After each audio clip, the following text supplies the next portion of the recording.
Greetings everyone and welcome to the Dan O'Can YouTube channel. We're in the home office right now, but don't worry, we're not going to be staying in here for long. Before we get into today's video, I just wanted to give you a bit of news here about the channel, and it might not mean anything to you on that end, but it means a whole lot to us on this end, and that is we finally were able to upgrade our computing power. As you may or may not know, if you've read all the way down to the bottom of the description in our videos, our video editing was all being done on a mid-2010 iMac, and it was a very slow process. It literally would take hours to render files. It would take hours to then export that into a video. So I'm hoping now that I have a new Windows laptop with a bunch of horsepower, we'll actually be able to maybe churn out videos a bit faster. It certainly is motivating me to make more content. Now, why do I bother telling you this?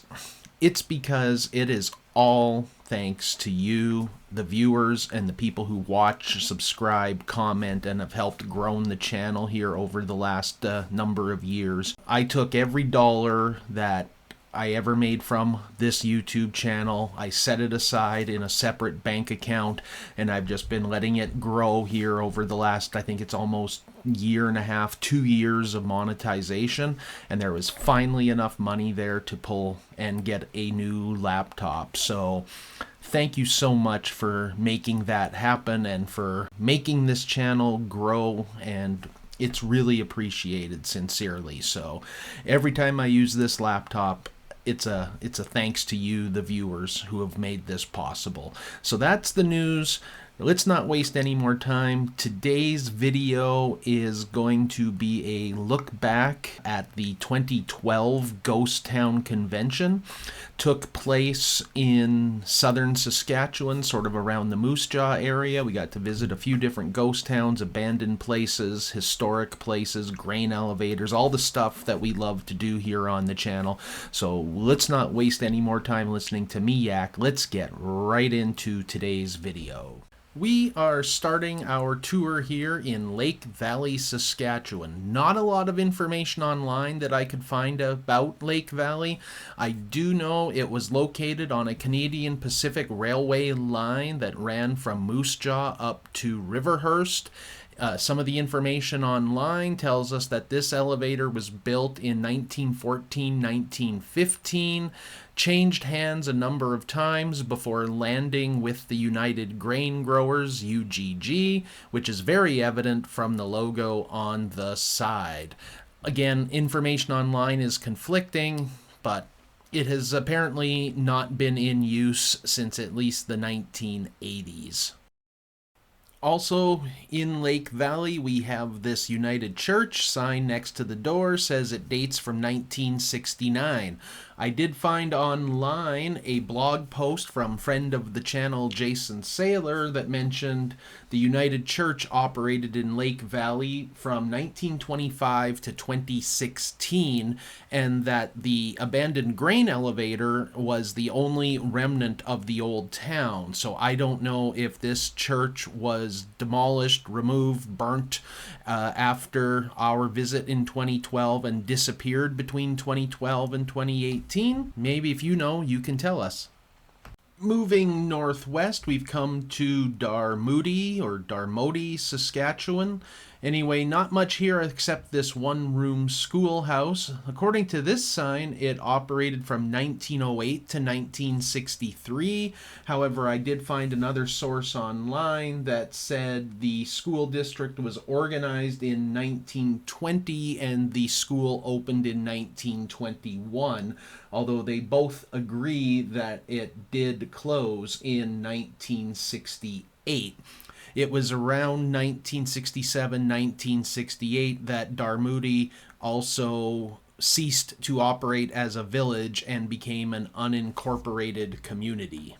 Continuing our journey northwest towards Mawer, Saskatchewan, we come across a couple sites of interest. This old abandoned truck sitting out in the field here with some Canadian thistle growing in front of it, making for an interesting photographic subject. And then this old train station. Not sure where this one came from. I'm assuming it's a Canadian Pacific station simply because we're on a Canadian Pacific rail line here. And Canadian Pacific didn't use class designations as officially as Canadian National did, but similar in nature to a Class 3 station with some obvious living quarters present here.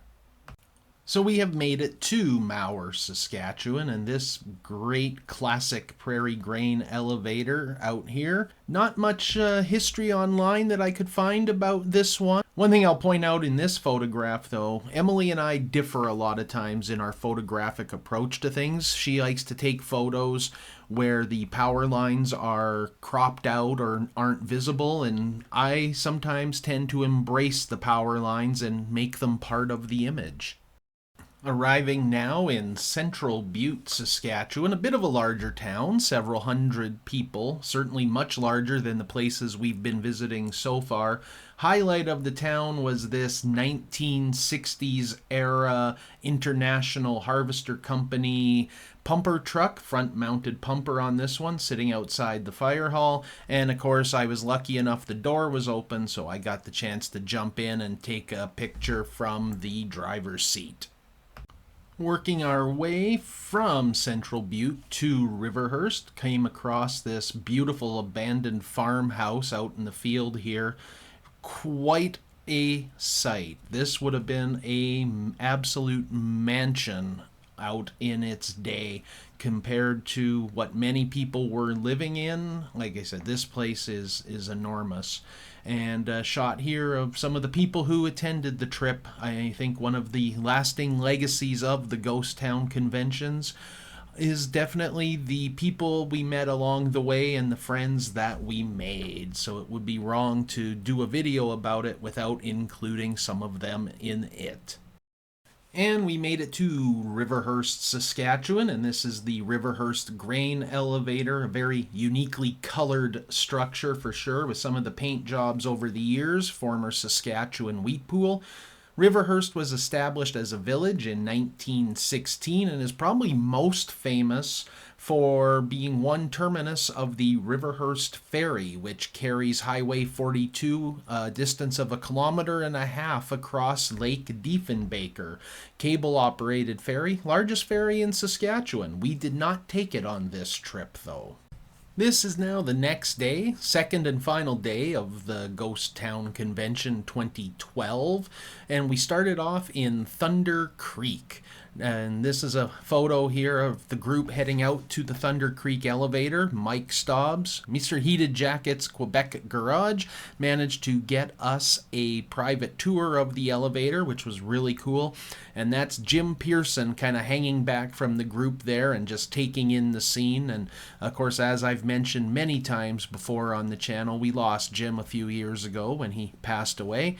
And anyone who does anything with grain elevators owes Jim a huge debt of thanks, because he was Mr. Grain Elevator in the Canadian prairie scene, and he is still missed very much to this day.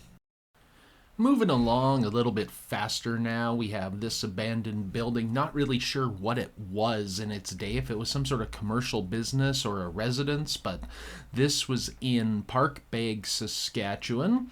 And then we have this water tower, which you can see if you travel the Trans-Canada through southern Saskatchewan. This one here is in Mortlach, Saskatchewan.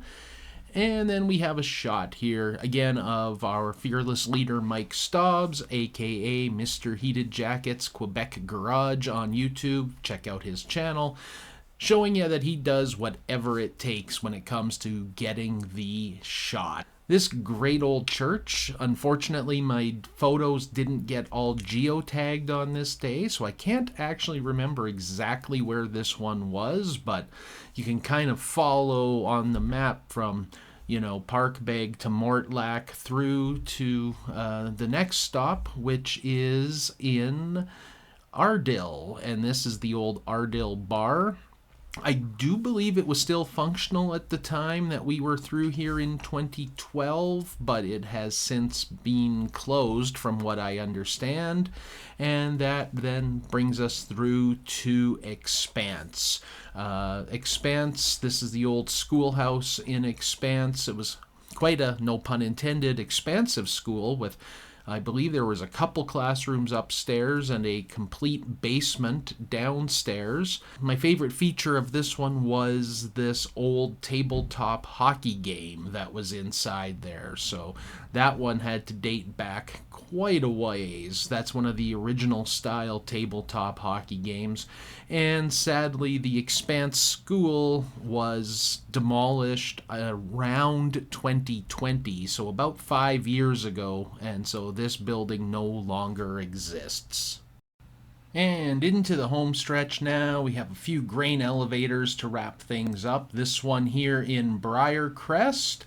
Probably a nice elevator under there, kind of surrounded by a lot of modern workings and metal bins and things. And then this elevator here, I honestly, again, because it's not geotagged on the computer, not sure which one this is. There's no name on the side of it, but I'm sure one of the modern day grain elevator experts will be happy to tell me which one it is. And then we move on to Stony Beach, Saskatchewan, just outside of Regina, just kind of, I guess, west of Regina. Probably one of the most photographed elevators in the province of Saskatchewan, I would say, just because it has those classic wheat pool colors and that awesome logo on it. I believe it's privately owned by a Hutterite colony today.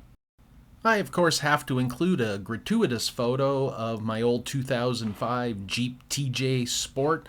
Built it to be the ultimate ghost town vehicle, able to get in anywhere on these rough roads and road allowances. Sadly, it would lose its life in a rollover accident less than a year after the photo was taken.